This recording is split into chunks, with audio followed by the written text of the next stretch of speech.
నమస్తే. ప్రస్తుతం మనతో పాటు సీనియర్ జర్నలిస్ట్ దాము బాలాజీ ఉన్నారు. ఆయనతో మాట్లాడదాం. నమస్తే సార్. నమస్తే. సార్, ప్రస్తుతం డిప్యూటీ సీఎం పవన్ కళ్యాణ్ అప్పుడు చాలా రోజుల క్రితం 30,000 మంది అమ్మాయిలు మిస్ అయ్యారు అని చెప్పేసి ఆరోపించారు.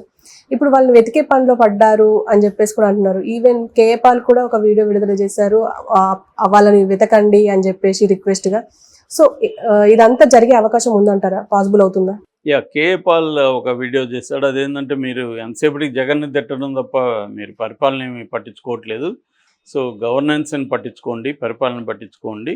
సో ఫండ్స్ తీసుకొద్దాము, మనం ప్రత్యేక హోదా తీసుకొద్దాము, నేను కూడా ఉంటాను, నేను కూడా జగన్ని తిట్టాను, అయితే అది అయిపోయింది, రాజకీయాలు ఇప్పుడు అవసరం లేదు, ఇప్పుడు మీరు అధికారంలో ఉన్నారు, మీరు గతంలో చెప్పిన దాన్ని చేయాలి అని పవన్ కళ్యాణ్ని ఉద్దేశించి, మీరు గతంలో 30,000 మందికి పైన మహిళలు మిస్సింగ్ అన్నారు కదా, మీరు ఇప్పుడు అధికారంలో ఉన్నారు, దాన్ని మీరు ఎందుకు దాని మీద ఎంక్వైరీ చేయండి, ఆ 30,000 మందిని మిస్సింగ్ కారణం ఎవరు, వాళ్ళు ఎక్కడికి వెళ్ళారు, సో పోలీసులు ఎందుకు ఎంక్వైరీ చేయట్లేదు, దీని మీద మీరు ఎందుకు చేయట్లేదు అని పవన్ కళ్యాణ్ నిలదీశాడు. అక్కడ వాస్తవమే, ఎందుకంటే ఆయన ఏమని ఆరోపించాడు, నాకు సెంట్రల్ ఏజెన్సీలు చెప్పాయి 32,000 ఎంతో చెప్పాడు ఆయన, 32,000 మంది మహిళలు మిస్ అయిపోయారు, దీనికి ప్రధాన కారణం వాలంటీర్లు అని కూడా ఆయన చెప్పాడు.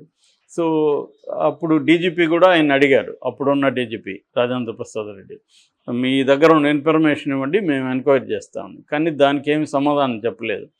మరి ఇప్పుడు ఆయన అధికారంలో ఉన్నారు, ఇప్పుడు ఆల్రెడీ వాళ్ళు అనేక శాఖలకు సంబంధించి రివీల్ చేస్తున్నారు, ఏ శాఖల అక్రమాలు జరిగాయి ఇవన్నీ కేసులు పెట్టే పనిలో ఉన్నారు. సో గతంలో వీళ్ళు ఆరోపించిన ఇసుక కుంభకోణం, మద్య కుంభకోణం, వీటి మీద అంతా ఎంక్వైరీలు వేస్తున్నారు కదా. అలాగే మహిళల మిస్సింగ్ మీద కూడా ఇప్పుడు ఆయన ప్రభుత్వమే ఉంది, మరి అతని దగ్గర ఇన్ఫర్మేషన్ ఉంది ఆల్రెడీ, ఆ ఇన్ఫర్మేషన్ గుట్టుగా ఎవరికి ఇవ్వకుండా పెట్టుకున్నాడు. ఎవరైనా ఇప్పుడు మిస్ అయ్యారనుకోండి, మీ ఊళ్ళో మా ఊళ్ళో మిస్ అయ్యారు, మీకు ఇంకొకరికో తెలిసిందా సమాచారం, వచ్చి చెప్పి ఫలాని మిస్ అయ్యారంట మీరు చూసుకోండి అని పోలీసులకి చెప్తారా, గుట్టుగా పెట్టుకుంటారా ఇన్ఫర్మేషన్? ఒక రాష్ట్రానికి సంబంధించిన 32,000 మంది మహిళలు మిస్సింగ్కి సంబంధించిన ఇన్ఫర్మేషన్ ఉంటే పవన్ కళ్యాణ్ దగ్గర అది ఇవ్వాలి కదా. ఇవ్వనప్పుడు నువ్వెందుకు మాట్లాడుతున్నావు అంటే క్లియర్గా అది పొలిటికల్ కోసం అతను మాట్లాడాడు. ఇప్పుడు నిజంగా అది జనైన్ అయితే ఇప్పుడు అతను ప్రూవ్ చేయాలి, ప్రూవ్ చేసి రంగంలోకి దిగి దాని మీద ఒక కమిటీ వేస్తారా, మరి ఏం చేస్తారో చూసి మిస్సింగ్ మహిళలు ఏమయ్యారు కనీసం డేటా బయట పెట్టాలి. ఇప్పుడు అందులో కొంతమంది వచ్చేసారా, అసలు ఎవరు మిస్సింగు, రెండోది ఏంది మిస్సింగ్ అని కూడా అని ఊరుకోలేను, వీళ్ళంతా హ్యూమన్ ట్రాఫికింగ్లోకి వెళ్తున్నారు, అది మోర్ గ్రేవ్ ఇదనమాట. ఎందుకంటే మిస్సింగ్ అంటే రకరకాల కేసుల్లో మిస్సింగ్ అని రాసుకుంటారు వీళ్ళు. అంటే ఒక అమ్మాయి అబ్బాయి లేచిపోయారనుకో మిస్సింగ్ అని ఉంటుంది, అమ్మాయి తరపున వాళ్ళు కంప్లైంట్ చేసినప్పుడు మిస్సింగ్ అని రాస్తారు. అట్లాగే ఎవడో 2 రోజులు టచ్లో లేడనుకో మిస్సింగ్ అని రాస్తారు. మళ్ళీ వాళ్ళు దాన్ని ఆ డేటా ఇచ్చేటప్పుడు మళ్ళీ వాడు దొరికాడా లేదా, మిస్సింగ్ అనేది క్లియర్ అయిందా లేదా కూడా చూసుకోరు పోలీసులు. ఇదంతా అలా రొటీన్గా మెకానికల్గా డేటా వెళ్ళిపోతూ ఉంటుంది.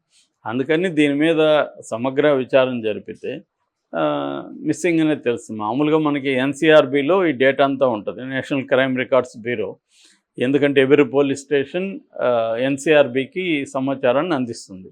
వాళ్ళు దాన్ని క్రోడీకరించి ఒక ఆర్గనైజ్ చేసి క్రైటీరియా పెట్టుకొని ఏ క్రైమ్స్లో ఏమేమి జరిగింది అనేది క్వాంటిఫైయింగ్ అండ్ క్వాలిఫైయింగ్ ఈ 2 చేస్తారు. సో అలాగా ఆంధ్రప్రదేశ్ నుంచి ఏమైనా ఎక్స్ట్రాడినరీగా ఇతర రాష్ట్రాల కంటే ఎక్కువ జరుగుతున్నాయా యావరేజ్లో? నేను ఆ మధ్య కూడా చెప్పాను, ఒక వీడియో దీని మీద సపరేట్ చేశాను. 7-8వ స్థానంలో ఆంధ్రప్రదేశ్ ఉంది మిస్సింగ్ కేసుల్లో. మనకంటే ఆంధ్రప్రదేశ్ కంటే కూడా 7-8 స్టేట్లు ముందున్నాయి.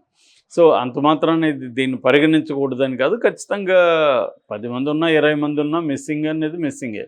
అందులో హ్యూమన్ ట్రాఫికింగ్ ఎంత జరుగుతుంది అనేది కూడా ఇంపార్టెంట్, ఎందుకంటే అది భయంకరంగా. హ్యూమన్ ట్రాఫికింగ్ అంటే ఎక్కువగా వాళ్ళని కాల్ గర్ల్స్గా మార్చేయడం, బలవంతంగా వ్యభిచారానికి దింపడం, రెండోది ఇతర దేశాలకు అమ్మేయడం, ఇంకా పిల్లలైతే వాళ్ళని బెగ్గర్స్గా మార్చేయడం, ఇలాగా రకరకాలుగా హ్యూమన్ ట్రాఫికింగ్ జరుగుతుంది. ఇంకొంత ఇదైతే వాళ్ళని మెడికల్గా వాళ్ళ ఆర్గాన్స్ని తీసుకొని అమ్మేయడం, ఇవన్నీ కూడా హ్యూమన్ ట్రాకింగ్లో part. That is very severe ఇదనమాట. సో అటువంటివి ఉన్నప్పుడు పవన్ కళ్యాణ్ బాధ్యత కదా, అతను ఇప్పుడు ఉప ముఖ్యమంత్రి, అతను దీని మీద ఎంక్వైరీ చేస్తుంటే అడ్డు చెప్పేవాళ్ళు ఎవరున్నారు అతనికి. సో అటువంటివి ఏం పట్టించుకోకుండా అతను కూడా ఏం చేస్తున్నాడంటే గత ప్రభుత్వంలో అవకతవకలు జరిగాయి, దాని మీద మేము తీస్తున్నాము, కేసులు పెట్టే పనిలో ఉన్నాము అనేదే ప్రధానంగా ఉంది. సో ఏ ప్రభుత్వం వచ్చినా ఇక్కడ రేవంత్ రెడ్డి కూడా అదే విమర్శలు ఎదుర్కొంటున్నాడు. ఎందుకంటే ఇక్కడ ప్రధానంగా కేసీఆర్ని దెబ్బతీయడం, బీఆర్ఎస్ని దెబ్బతీయడం మీదనే మొత్తం ఆయన ఫోకస్ చేస్తున్నాడు తప్ప తన హామీలు నెరవేర్చడం, రాష్ట్ర అభివృద్ధికి సంబంధించిన నిర్ణయాలు తీసుకోవడం, ఏ శాఖలు ఎలా పనిచేస్తున్నాయో చూసుకోవడం, దాని మీద ఆయన ఫోకస్ పెట్టలేదు. అంటే అడ్మినిస్ట్రేషన్ మీద, సంక్షేమం మీద, అభివృద్ధి మీద, దీని మీద పెట్టలేదు. అక్కడ కూడా ఇప్పుడు చంద్రబాబు కూడా దాని మీద పెట్టాల్సిన అవసరం ఉంది. ఎందుకంటే ఆయనకి ఇంకా ఎక్కడికంటే ఇది రిచ్ స్టేట్, యాక్చువల్గా అది పూర్ స్టేటు, దానికి అప్పులు ఎక్కువ ఉన్నాయి, అక్కడ రాజధాని లేదు, అక్కడికి పోలవరం ఇప్పటివరకు కంప్లీట్ కాలేదు. మరి వాటి మీద ఫోకస్ చేయాలి. ఖచ్చితంగా గత ప్రభుత్వంలో అవకతవకలు ఉంటే వాటి మీద కూడా ఫోకస్ చేయాలి, తప్పు లేదు. కానీ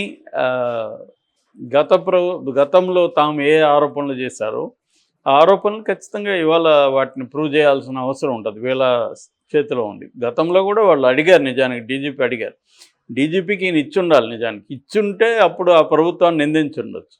నువ్వు నీ దగ్గర ఇన్ఫర్మేషన్ ఉందని చెప్తూ ఇవ్వకపోతే కేంద్ర సంస్థలు మామూలుగా అయితే ఏం చేస్తాయి, రాష్ట్ర హోంశాఖకు చెబుతాయి ఇట్లాంటివి ఏమన్నా జరిగినప్పుడు. సో దాని మీద చర్య తీసుకుంటారు, అదేం చేయలేదు. అట్లాగే మనకి విశాఖపట్నం దగ్గర షిప్పులో వచ్చిన 25,000 కేజీల గాంజా అని కాదు, మత్తి మందులు దొరికాయి అనేది అప్పుడు వచ్చింది. దాని మీద కూడా తెలుగుదేశం వాళ్ళు ఇది వైసీపీ వాళ్ళే చేశారన్నారు. మరి ఇప్పుడు దాని మీద విచారణ ఎందుకు జరపలేదు ఇప్పటివరకు? హోమ్ మినిస్టర్ దాని సమాచారం తెప్పించుకుంటాము సిబిఐ నుంచే అన్నారు. సో ఇట్లాంటివన్నీ ఏంటంటే రాజకీయంగా వాడుకుంటారు తప్ప నిజంగా లాజికల్ ఎండ్కి తీసుకెళ్ళాలి ఇవన్నీ. ఇదేంటంటే అప్పటికప్పుడు ఒకటేమో డైవర్షన్ పాలిటిక్స్ జరుగుతుంటుంది, డైవర్ట్ చేయడానికి ప్రజల్ని వేరే ఇష్యూలు తీసుకొస్తారు. సో రేపొద్దున అరెస్టులు కూడా పెరుగుతాయి మనకి. ఎప్పుడు వీటి మీద వ్యతిరేకత ప్రజల్లో వస్తుంది అనుకున్నప్పుడు అటుపక్కన అరెస్టులో ఇంకొకటో చేస్తే డైవర్ట్ అవుతుంది. జగన్ కూడా ఇది డైవర్షన్ పాలిటిక్స్లో చాలా ఆరితేరాడు. ఇప్పుడు ఇంకా చంద్రబాబు ముందు జగన్ దాని ఏమంటారు పిల్లవాడు అనుకోవచ్చు. చంద్రబాబు చెప్పాడు నువ్వు నా ముందు బచ్చా అని, అది వాస్తవమే. ఎందుకంటే చంద్రబాబుకు ఉన్న అనుభవం, ఆయనకున్న వ్యవస్థల మీద పట్టు, సో ఇలాంటి వ్యవహారాల్లో జగన్ ఖచ్చితంగా బచ్చానే. సో ఇంత అనుభవం, ఇంత వ్యవహారాలు ప్రజలకు సంబంధించిన సమస్యల మీద ఫోకస్ చేయాల్సిన అవసరం ఉంది. ముఖ్యంగా పవన్ కళ్యాణ్కి అది ఎక్కువ బాధ్యత ఉంది. ఎందుకంటే ఈ 30,000 మంది మహిళల బాధ్యత పవన్ కళ్యాణ్ తీసుకోవాలి. మొన్న ఒక మహిళ తన పాప 9 నెలల క్రితం మిస్ అయిందని పవన్ కళ్యాణ్ దగ్గరికి వచ్చినప్పుడు ఇమ్మీడియట్గా పవన్ కళ్యాణ్ సీఏకి ఫోన్ చేసి దీని మీద చూడమన్నాడు. అంతవరకు ఓకే, కానీ దాన్ని ఫాలోఅప్ చేయాలి. అసలు రెండోది అతను ఎందుకు పట్టించుకోలేదో అతని మీద చర్య తీసుకోవాలి. ఎందుకంటే 9 నెలలుగా అతను ఏం చేస్తున్నాడు, సిఐ అంటే ఆ స్టేషన్ ఏం చేస్తుంది, ఒక బాలిక 9 నెలలు మిస్. నేను అప్పుడే చెప్పాను, అది కూడా నాకు తెలిసి మిస్సింగ్ కాదు, ఆమె చెప్తుంది అక్కడ కూడా మాయ మాటలు చెప్పి నా పాపను తీసుకెళ్ళాడని. సో అది కూడా లవ్ స్టోరీనే ఎలోపుడు. సో దాన్ని చెప్తుంది. మేబీ పవన్ కళ్యాణ్కి కూడా అది అర్థమై ఉంటుంది, అందుకని ఆయన చెప్పి ఊరుకున్నాడు. అంటే ఇదే కానీ మనం ఊహించుకుంటే జగన్ ఉన్నప్పుడు ఇది జరిగి పవన్ కళ్యాణ్ ఇది ఉంటే ఈ ఇష్యూని పెద్ద ఎత్తున పవన్ కళ్యాణ్ లేపుండేవాడు. సో అంటే మనకు అర్థమవుతుంది అధికారంలో ఉంటే ఎలా బిహేవ్ చేస్తారు, ప్రతిపక్షంలో ఉంటే ఎలా బిహేవ్ చేస్తారు ఎవరైనా.